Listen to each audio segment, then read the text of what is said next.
Of the many faiths practiced in the world, Hinduism is considered to be the oldest living religion.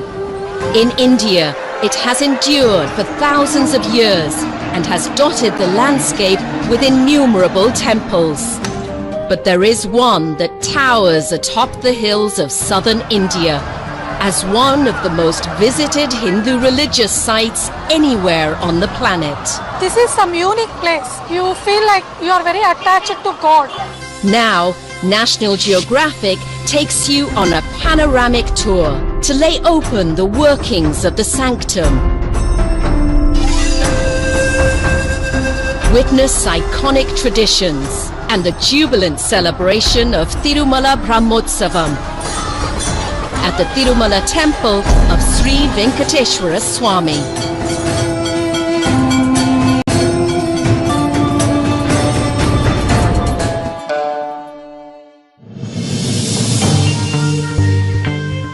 On the face of it, Tirupathi in the state of Andhra Pradesh has the hectic buzz of any urban city in modern India.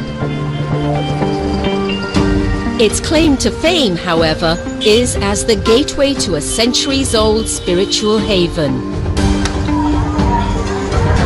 Tirupathi marks the beginning of an uphill journey through the Seshachalam or Seven Hills ranges. Spread across 8,000 square kilometers, these hills date back over 500 million years. The journey through these enchanting hills leads to the temple town of Tirumala. For much of the over 1 billion strong global Hindu population, this town holds great significance.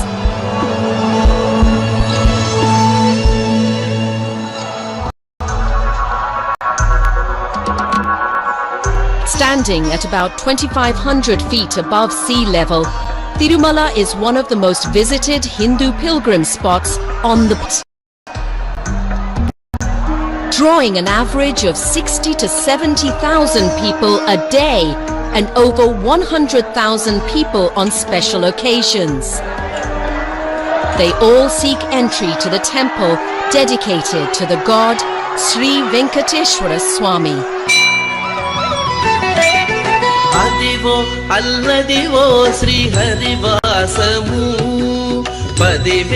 The god is the central theme in the 15th century devotional works of bard and mystic Annamacharya.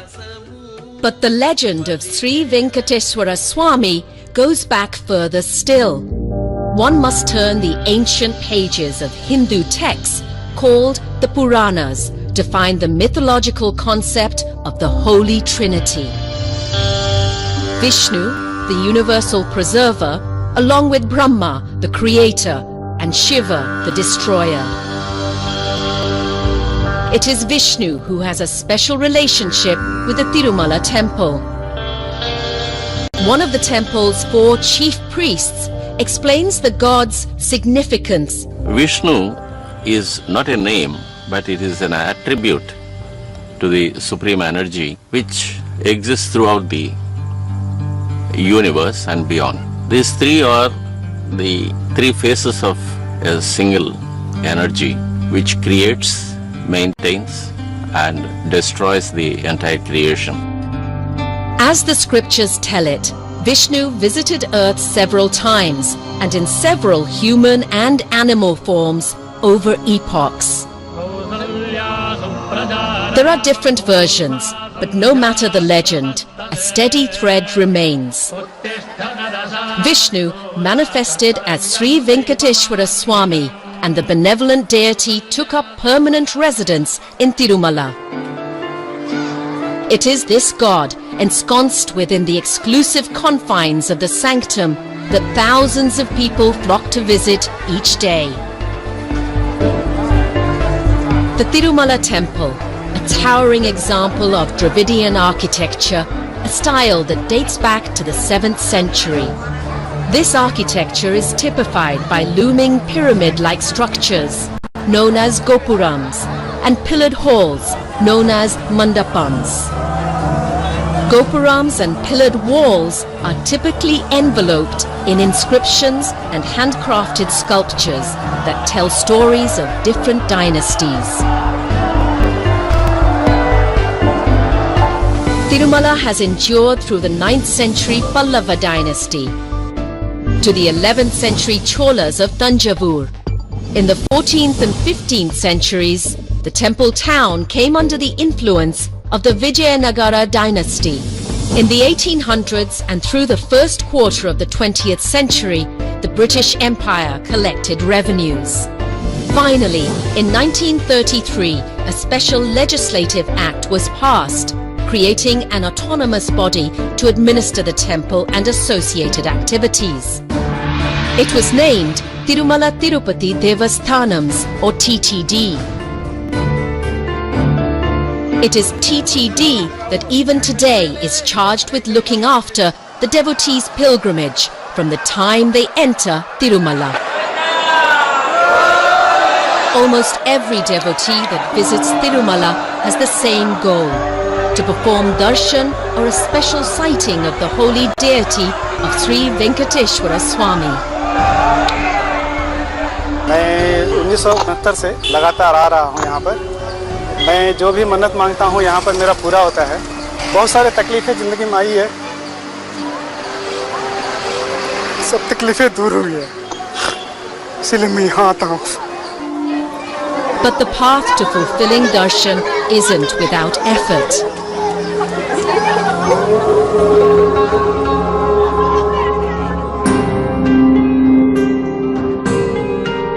For the journey is long, beginning at the bottom of the hills at Tirupati.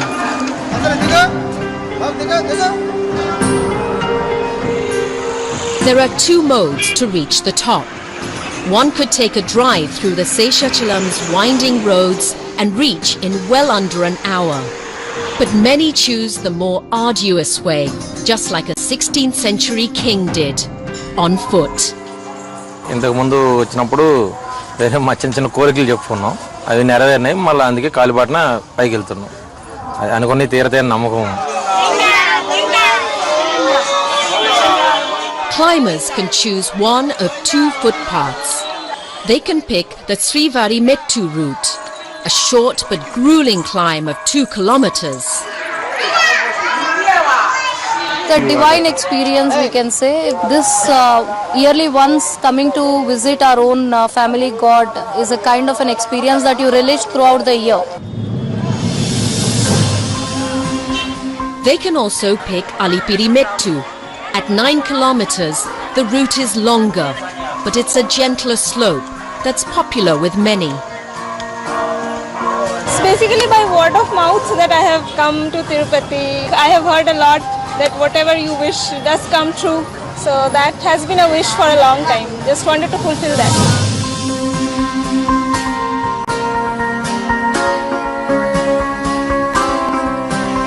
Along the way, one can witness the many ways devotees choose to climb, like anointing each step with vermilion. మేము చాలా కష్టపడినామండి ఆర్థికంగా అన్నిటికీ. అప్పుడు మొక్కున్నాను నేను, స్వామి మా కష్టాలు తీరిస్తే మెట్టు మెట్టుకు పసుపు కుంకుమ పెడతాను. తీర్చినాడు. అది రెండు సక్సెస్ అయినాయి కాబట్టి పెట్టుకుంటాం.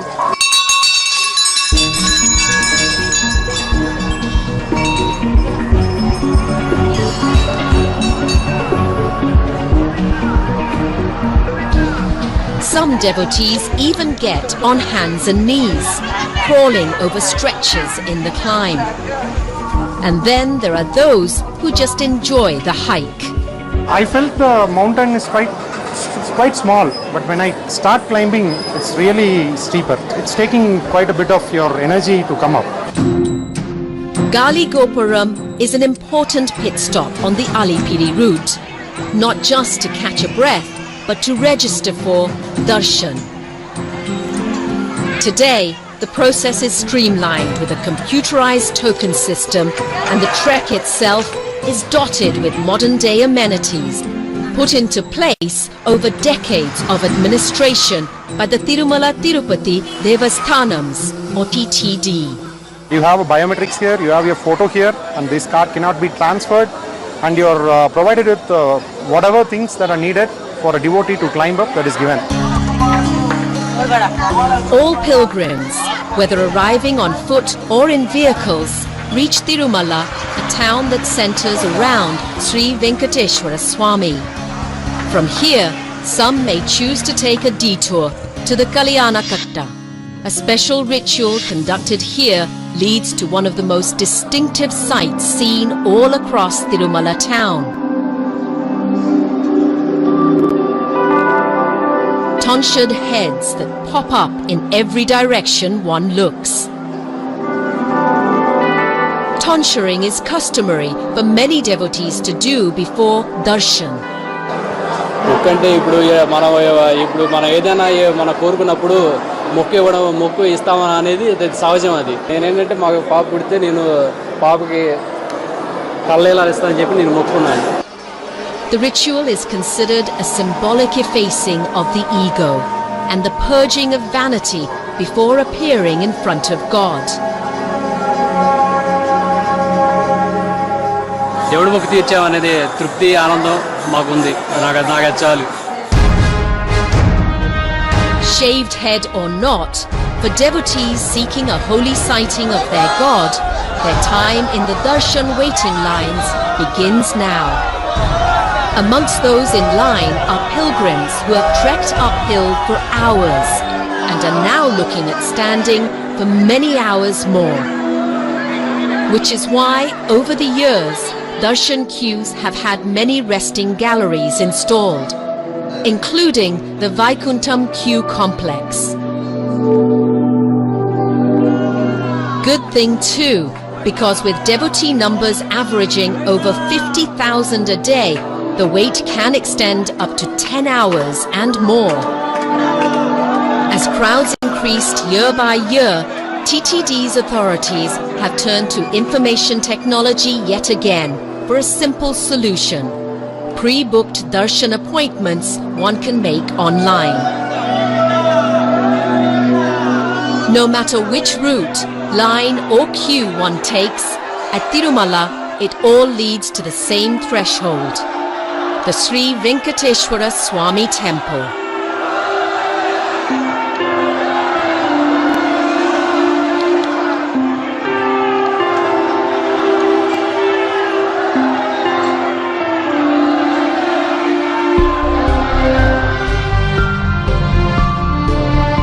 The main temple spans about 2.2 acres in area, stretching 415 feet in length and 263 feet in width. Devotees pass through the Mahadwaram, 50-foot tall outer gopuram or tower, entering an open courtyard marked by an ornate flagstaff called the Dhwajastambam. As they walk, to their left is the Ranganayaka Mandapam. To the right is the Aina Mahal, a hall of mirrors that reflects images in an infinite series.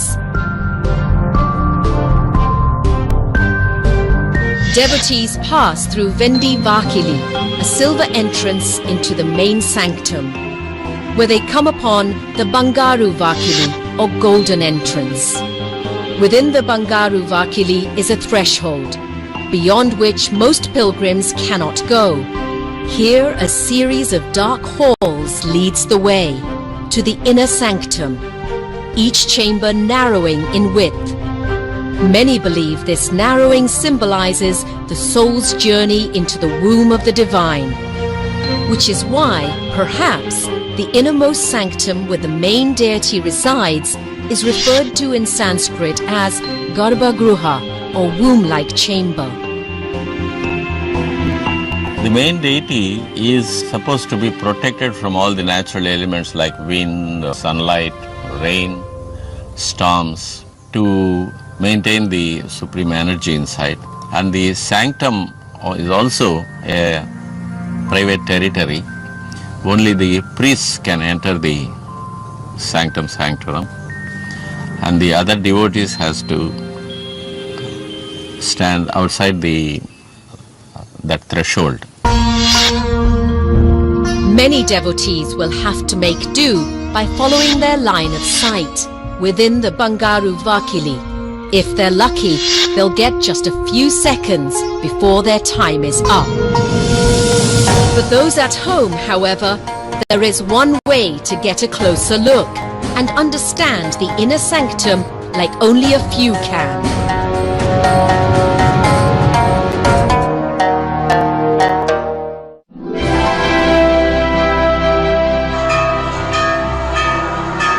After waiting in line for hours, devotees are at the threshold of the inner sanctum, inside the Sri Venkateswara Swami temple in Andhra Pradesh. But there's an operational challenge for the Tirumala Tirupathi Devasthanams.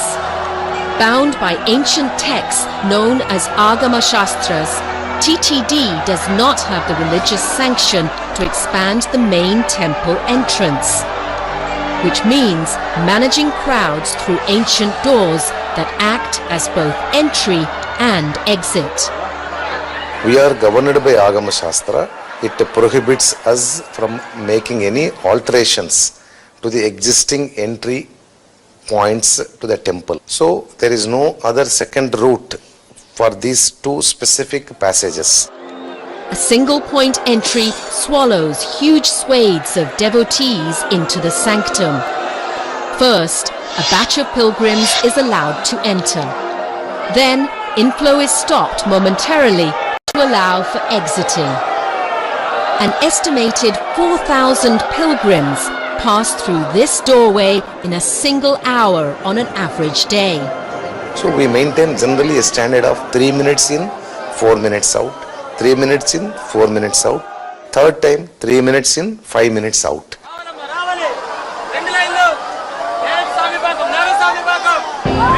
Because the lines must keep moving, each devotee is lucky if they get more than a few seconds in front of the innermost sanctum or Garbhagruha. Finally get to see the ID and the peace that we get in, that's what drives us. Yes. After standing around like hours and hours, when you just stand in front of the deity, you only feel peace, nothing else. Only to get that fraction of second we come down, that's it. The time you see him itself, you forget everything, you only keep looking at him. You don't even know what you should pray to. So you just keep looking at him. That's enough for us. A few seconds may or may not be enough for most devotees. But in this chamber, there are many wonders that might need a longer glimpse. So, where rituals don't allow, ingenuity has found a way. Welcome to the Namuna Alayam, or replica temple, a near-exact copy of the inner halls of the temple. It was built in 2008 by the temple-sanctioned television broadcaster SVBC, or the Sri Venkateswara Bhakti channel. People wanted to see the glory of Venkateswara, so we are not permitted to go there. So for that, every cameraman wanted to see all those things. So we have constructed a replica of the entire Tirumala temple in Tirupati. We are shooting all the sevas of Lord Venkateswara as it is. It happens in the Tirumala temple. The Namuna Alayam, or replica temple, bears a striking resemblance to the actual one, especially the Garbhagruha, or innermost chamber. It is here that the principal deity, or Mool Virat of Sri Venkateswara Swami, stands tall in black stone, presiding at a height of 8 feet. The faithful know him by many different names, including Sri Venkateswara Swami, Tirumala Balaji, Govinda and Srinivasa. There's no conclusive theory as to who sculpted or installed the idol here, and many believe it's self-manifested here in its current form. It is this form that's most replicated in portraits and images representing Sri Venkateswara Swami. But it is by no means the only one, because the main deity is surrounded by different idols, each representing a different identity, and having a designated purpose and occasion. The silver Bhoga Srinivasa idol is the form that most daily rituals are addressed to. There is the Kolu Srinivasa idol, which symbolically officiates temple affairs. Ugra Srinivasa represents the angry form of the god.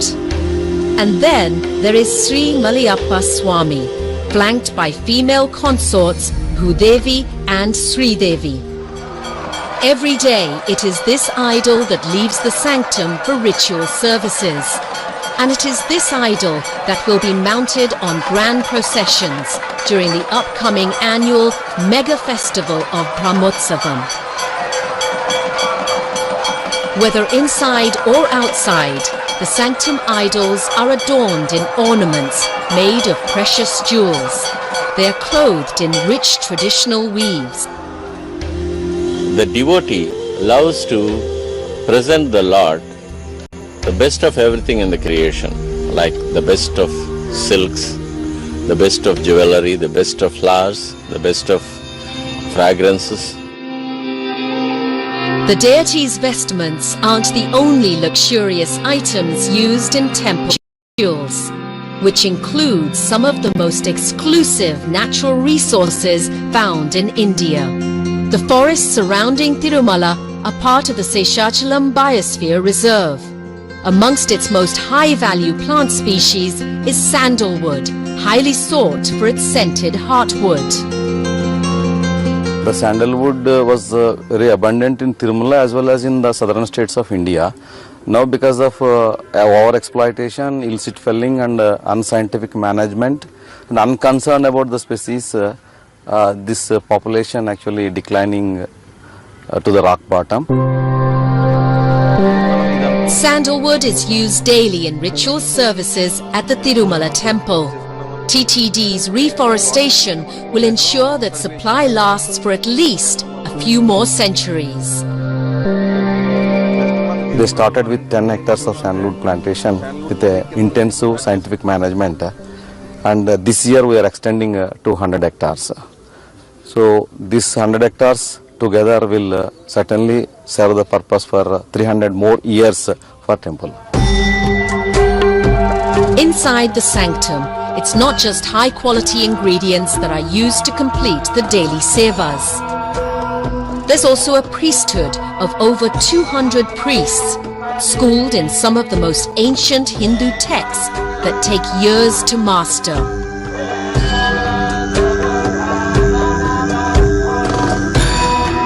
A few kilometers from the Sri Venkateswara Swami temple, inside the Seshachalam forests, is Dharmagiri. It is home to the Venkateswara Veda Vijnana Peetham, an educational institute that seems to have stepped straight out of the Vedic age.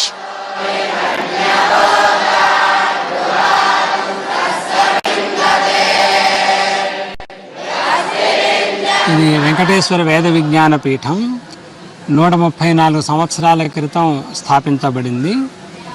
మంచి ఉత్తమమైనటువంటి వేద పండితులని, అలాగే దేవాలయాల్లో చక్కగా అర్చన చేయడానికి సమర్థమైనటువంటి అర్చకులని, అలాగే ప్రపంచంలో ఉండే వారందరికీ కూడా పౌరోహిత్యం చేయడానికి చక్కటి పురోహితుల్ని తయారు చేయడానికి ఈ వేద విజ్ఞాన పీఠం తిరుమల తిరుపతి దేవస్థానం ద్వారా కొనసాగుతోంది.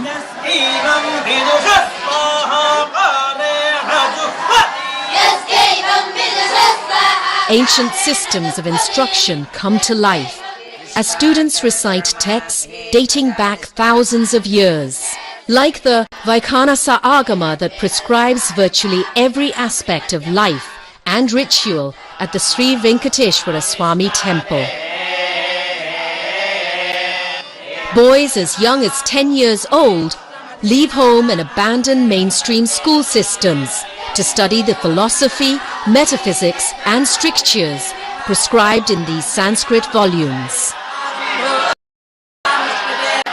నేను వైఖానస ఆగమం చదువుతున్నాను, 2వ సంవత్సరం చదువుతున్నాను. ఆ ఇంట్లో అయితే 2-3 ఉంటాం, ఇక్కడైతే 700 మందితో ఉంటున్నాం అంటే చాలా ఆనందంగా ఉంది.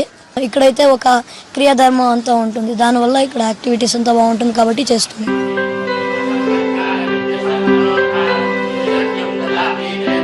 After graduating, these students could eventually make it to the Tirumala temple as one of the 200 odd men that form its priesthood. But maintaining the temple and its sanctity aren't just the preserve of its priests. There is a group that's crucial to the fabric of Tirumala. They are the Jiyars, and they literally hold the keys to the entire sanctum, opening temple doors in the morning and locking them at night. ఏకాంత సేవ అయిన తర్వాత బీగాలు వేసుకొని ఇక్కడ తెస్తారు. మళ్ళీ సుప్రభాతానికి గొల్ల వాళ్ళకి వచ్చి పిలుచుకొని పోతారు. కైంకర్య బరులను పిలుచుకొని వచ్చిన తర్వాత ఇక్కడి నుంచి జీయంగారిని పిలుచుకొని పోయి సుప్రభాతం చేస్తారు. సుప్రభాతం నుంచి ఏకాంత సేవ వరకు ప్రతి ఒక్క కైంకర్యం మఠం ద్వారా జరుగుతుంది. అన్ని కైంకర్యాలు. The Jiyars are descendants of Sri Ramanuja, a prominent spiritual leader and reformist of the 11th century, who was instrumental in prescribing many of the rituals and practices still carried out in the temple. Amongst the temple's most popular traditions is the prasadam, or sacred offering that devotees collect after emerging from inside the sanctum. In fact, it's acquired quite the celebrity status amongst Indian sweets. The Tirupathi so sought after is this sweet that in recent years it has been patented. The Tirupathi Laddu has been given GI, or Geographical Indication status, which means their preparation and quality is unique to the temple.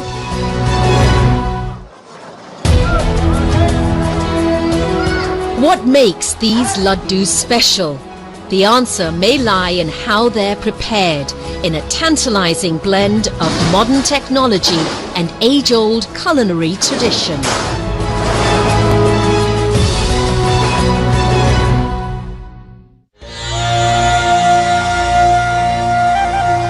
A normal crowd at the Tirumala temple clocks in at a whopping 60 to 80,000 people a day, all seeking communion with the temple's deity, Sri Venkateswara Swami. Devotees will expect all the typical experiences of a visit to Tirumala, from the divine darshan to savouring the famous Tirupati Laddu, for which they are willing to stand in yet another queue leading up to any of the over 60 Laddu counters. The Laddu has a special place in the food story of the temple. It's an integral part of Naivedyam, or daily meal offered to the Lord himself. Each Laddu is a hand-rolled sphere made from gram flour, sugar and ghee, or clarified butter. It is infused with spices like cardamom and dry fruits like cashews and raisins.